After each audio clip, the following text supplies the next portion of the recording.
Allez, c'est parti! On plonge direct dans le vif du sujet.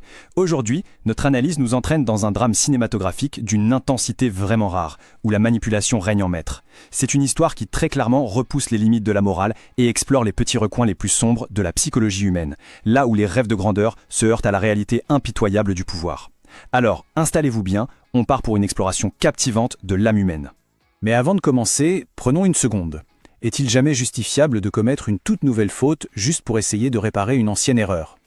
Eh bien, c'est une question super provocatrice, mais elle nous plonge immédiatement dans le conflit psychologique qui est au centre de ce récit. Franchement, peut-on annuler le passé en sabotant le présent? C'est ce dilemme complètement tortueux qui va dicter les actions de tout le monde dans cette histoire.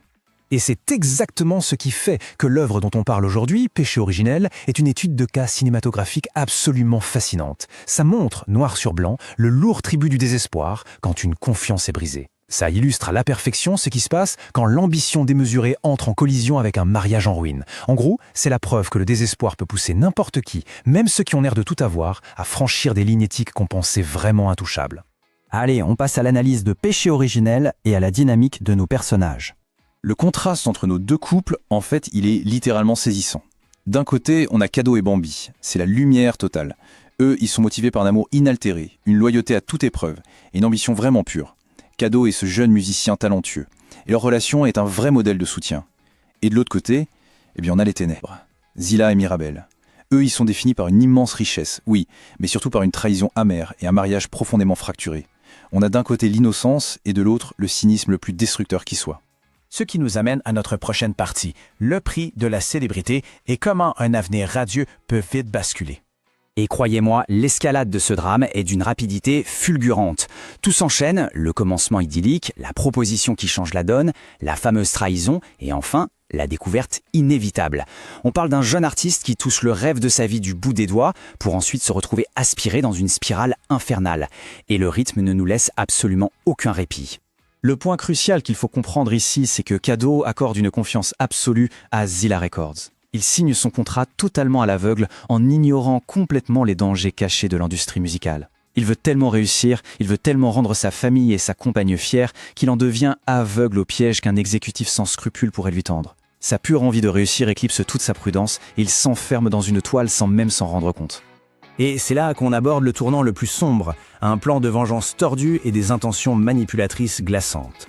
Vous savez, la définition même de la manipulation, c'est le contrôle ou l'utilisation habile de quelqu'un, très souvent par des moyens sournois ou injustes, pour un gain personnel.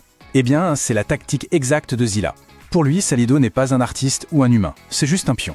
Il va froidement utiliser les rêves de ce jeune homme pour servir ses propres objectifs conjugaux toxiques. C'est vraiment le pouvoir utilisé pour écraser l'autre. Et ça nous mène à ce moment complètement choquant. Zilla menace purement et simplement de détruire la carrière naissante de Kado, à moins que le jeune artiste n'accepte de séduire et de coucher avec la propre femme de Zilla, Mirabel. Non mais vous imaginez un peu? C'est le chantage ultime. Kado se retrouve coincé, obligé de choisir entre le rêve de sa vie qui est là juste devant lui et sa propre boussole morale. Écoutez juste cette citation de Zilla pour comprendre le personnage.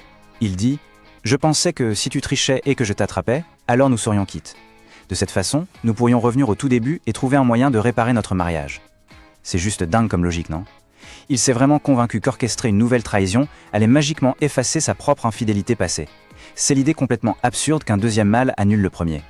Au lieu d'arranger les choses, il sacrifie un innocent pour forcer une sorte d'égalité toxique. Alors forcément, tout ça devait exploser.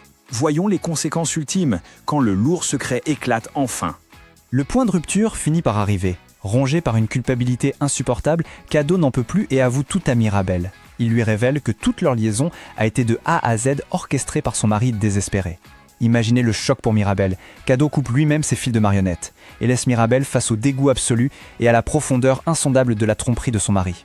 Le bilan immédiat, c'est un effondrement total. Mirabel demande immédiatement le divorce, ce qui est tout à fait compréhensible. De son côté, Kaido, dévoré par la honte d'avoir trahi ses valeurs, abandonne purement et simplement sa carrière musicale. Et la confiance, elle est totalement, irrémédiablement brisée entre absolument toutes les personnes impliquées. C'est un vrai champ de ruines.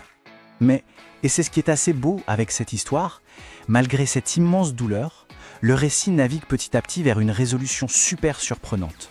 On y trouve du pardon et des relations qui se réparent. Contre toute attente, l'histoire ne reste pas figée dans cette noirceur. Kado décide d'être honnête et parvient à reconquérir Bambi en lui demandant sa main. Et Mirabel, de son côté, trouve la force hallucinante d'accorder une dernière chance à Zila. C'est un vrai retour vers la lumière après un chaos absolu. Finalement, qu'est-ce qu'on retient de tout ça? Passons aux leçons tirées du drame. Cette analyse met en évidence des thèmes centraux super importants. D'abord, la nature complètement destructrice de la vengeance. Ça ne résout rien du tout. Ensuite, les coups psychologiques cachés de la célébrité et à quel point l'industrie peut vous broyer. On y voit aussi les limites absolues du pardon et surtout le danger extrême d'utiliser les autres comme de simples pions. En fait, l'ambition et le besoin de contrôle peuvent absolument tout corrompre si on perd de vue sa propre éthique. Pour clore cette exploration, gardons cette question en tête. À quel point la fondation de la confiance est-elle vraiment fragile une fois qu'elle a été compromise par l'ambition? C'est une pensée assez provocatrice pour terminer, mais ça nous rappelle vraiment à quel point nos relations sont délicates face au lourd prix du succès. Et honnêtement, ça donne sacrément à réfléchir. Merci de nous avoir suivis et à très vite pour une nouvelle analyse.